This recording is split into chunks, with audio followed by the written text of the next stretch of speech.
Om Swastiastu. Thank you so much to attend my class. And thanks for attention. So my name is Kumagus Baba. You can call me Sandi. Then I am your teacher today. So my material about teaching working by making recompense. So the purpose of this learning is all of you get called to make a recompense. Okay, let's begin.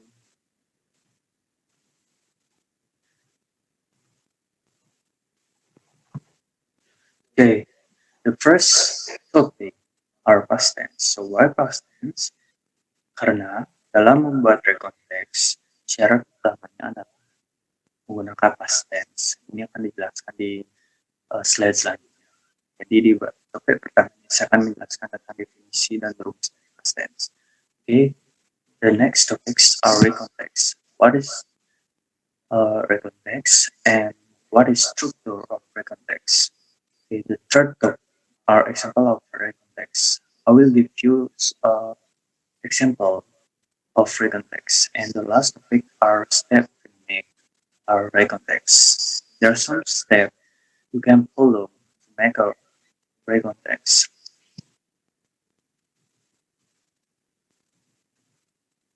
So the first material of past tense. So what is past tense? Simple past tense are tenses that are used to express event that occur in the past and happen in the past. Jadi sebuah simple past tense itu adalah sebuah kalimat yang menyatakan atau digunakan untuk mengekspresikan kejadian masa lalu dan sudah berakhir di masa tersebut atau di masa lalu tersebut. Dan what is past tense continuous or what is past continuous tense? Past continuous tense is a tense that is used to express a event that occurred in the past and happened in the present. Okay.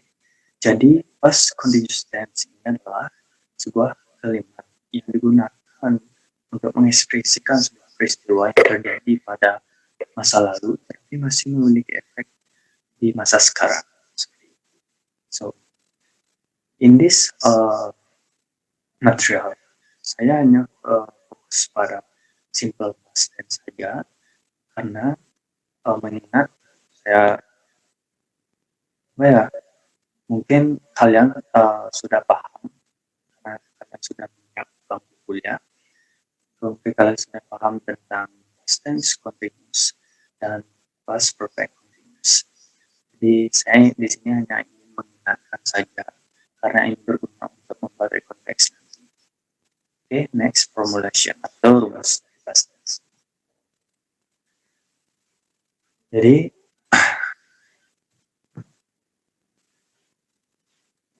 so the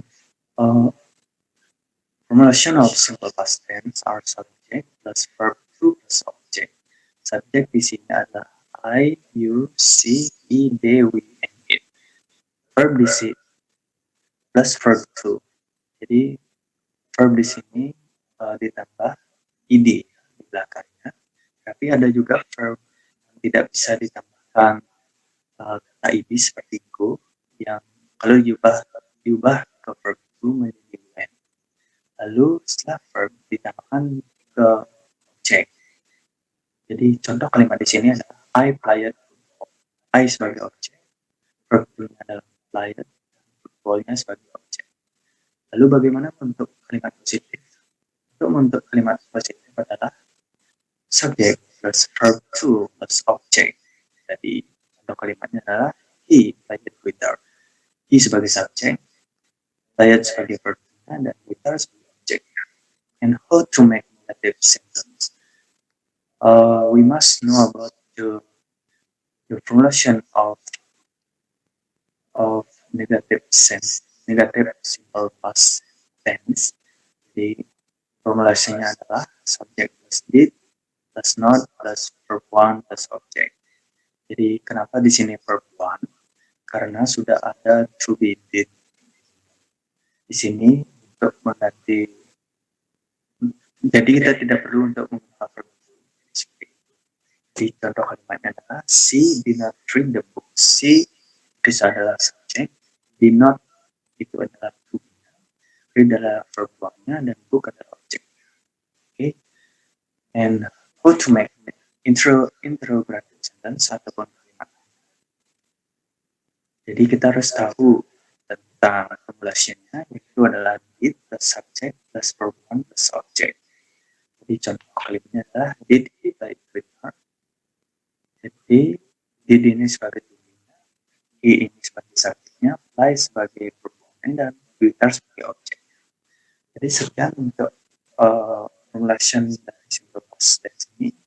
Saya yakin kalian sudah paham dan kita move ke inti dari material today.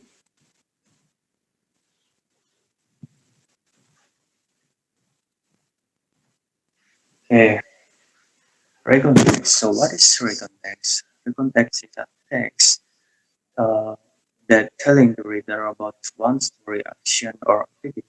Its purpose is to entertain or inform, or a text which retell event or experience in the past. Okay. Jadi recon text itu adalah sebuah cerita atau aksi atau aktivitas yang dibuat oleh penulis yang bersumber dari penulis tersebut maupun dari pihak ketiga, yaitu tujuannya adalah untuk menginformasikan kepada pembaca. Di aksi ini adalah aksi yang terjadi pada masa lalu. Di rangkumannya adalah konteks itu seperti sebuah teks tentang pengalaman dari sebuah penulis, dari seorang penulis. Gitu ya. Jadi setelah mengetahui tentang definisi, let's move to structure dari konteks dan karakteristik konteks.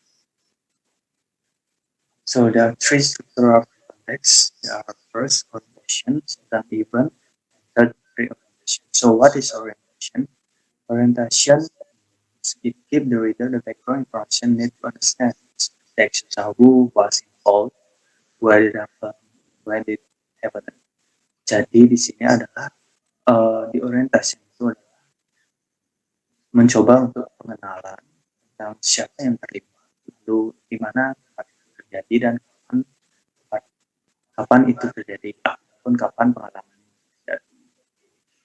Jadi bisa saya simpulkan bahwa di bagian orientasi ini sebuah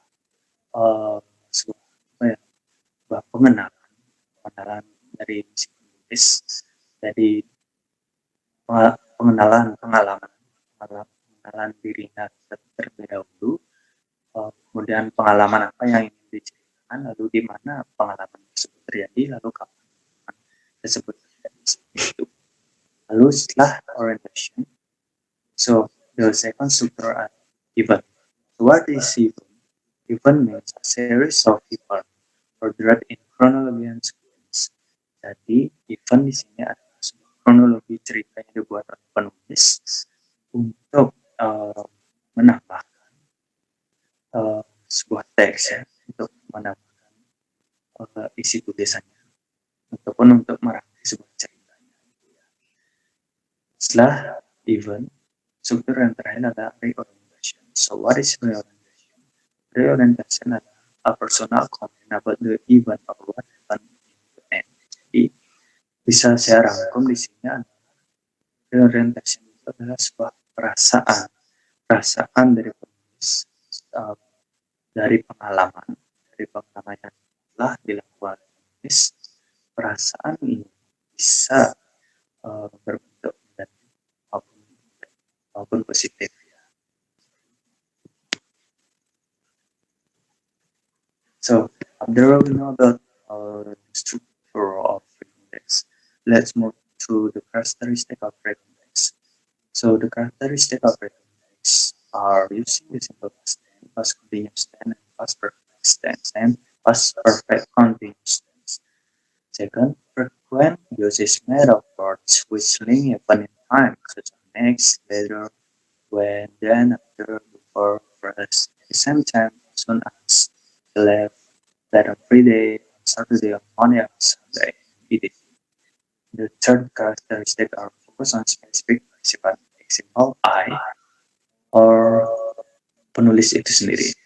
Jadi karakteristik yang terakhir adalah menggunakan kalimat penghubung seperti then, before, after, dan lain sebagainya.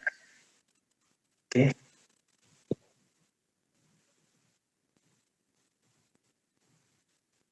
Oke, setelah kita mengetahui tentang rekonteks tadi, struktur, lalu ada karakteristiknya, ada definisinya juga. Ini adalah sebuah contoh, dan sebuah contoh dari rekonteks itu. Oke. Dimulai dari orientasinya. Jadi kalimat di orientation, I spent my last summer in Seoul, South Korea. I went there by myself for a 4-day trip. Jadi, apakah kalimat ini bagus? Menurut saya kalimat ini bagus karena sesuai dengan struktur yang saya sudah berikan tadi, yaitu berisi pengenalan sebuah penulis, pengenalan nama dari penulis terlebih dahulu. Tetapi di orientasi ataupun contoh ini tidak ada nama dari penulis. Itu ukurannya berarti kapan pengalaman itu terjadi dan di mana pengalaman itu terjadi sudah jelas dibahas di contoh ini. Lalu di bagian event, simpelnya adalah on the first day I was landed in at Incheon airport around 7 p.m. after 9 hours or after 6 hours long flight. Then I want to sell the train and check out into the hotel I already booked. So in this event, it's good. Jadi dia menjelaskan tentang penerbangannya dari Incheon Airport pada jam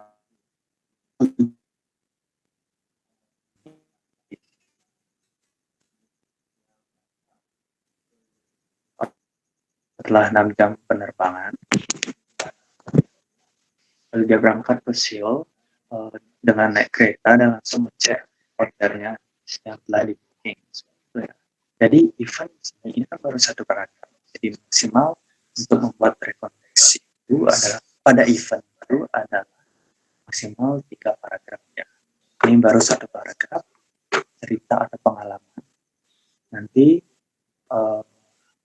kalian bisa buat 3 ataupun 4 dari rangkaian peristiwa ataupun event.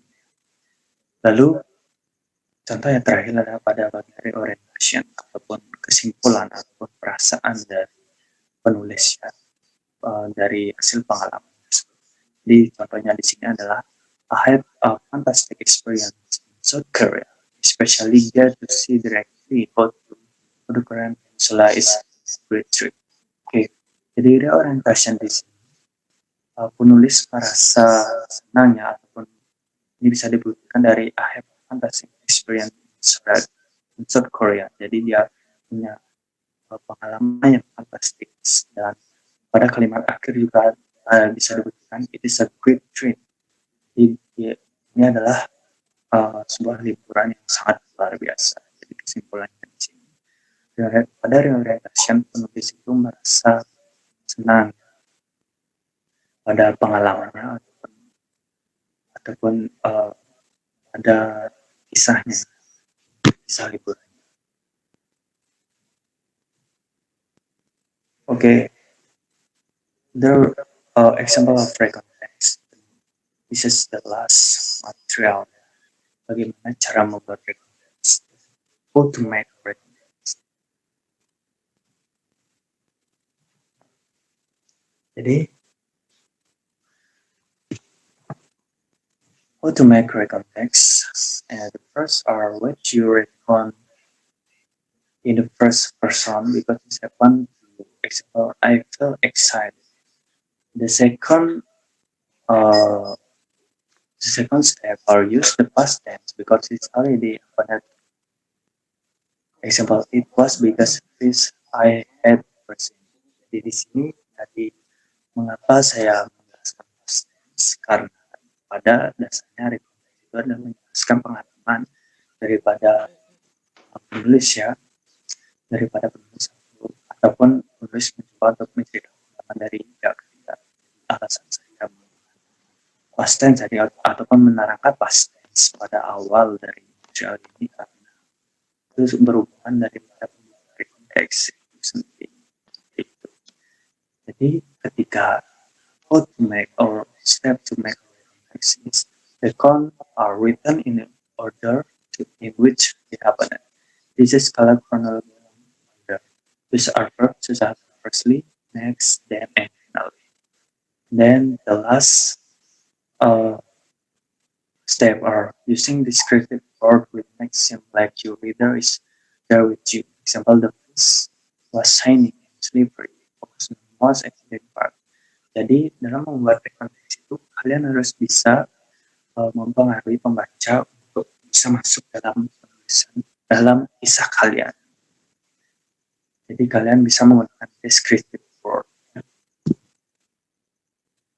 Oke, itu saja material pada hari ini.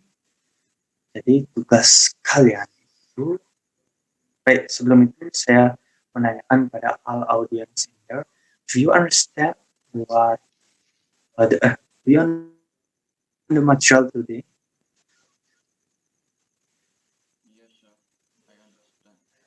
Yes, sir. Yes, sir. Did you have do you have difficulty uh, ketika saya mengajar misalnya terlalu cepat misalnya ataupun terlalu lambat ataupun sudah pas, bagaimana pendapat kalian?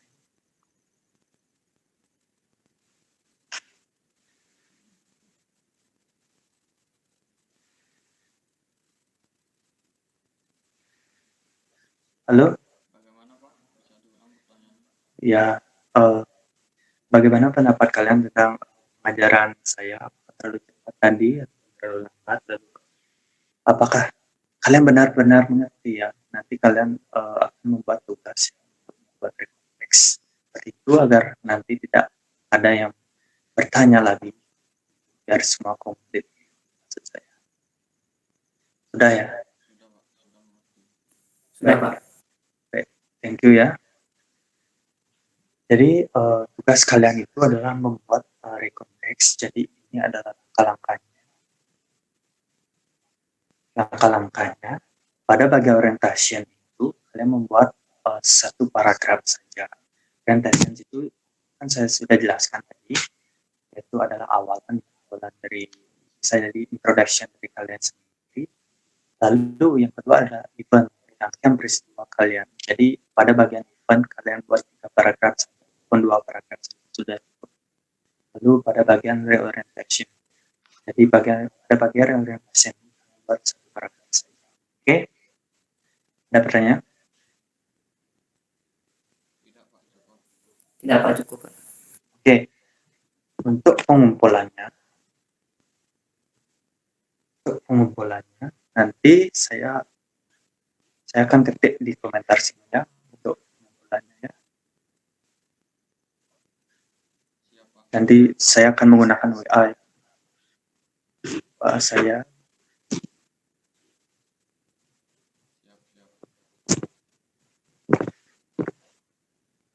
Oke, itu lihat di bagian komentar, itu adalah WA saya. Jadi kalian bisa mengumpul tugas kalian di WA saya. Jadi batas waktu untuk membuat rekonstruksinya adalah 7 menit. Jadi kalian bisa membuat tugas itu dari sekarang. Thank you so much to all my students here to attend my class, and I hope you understand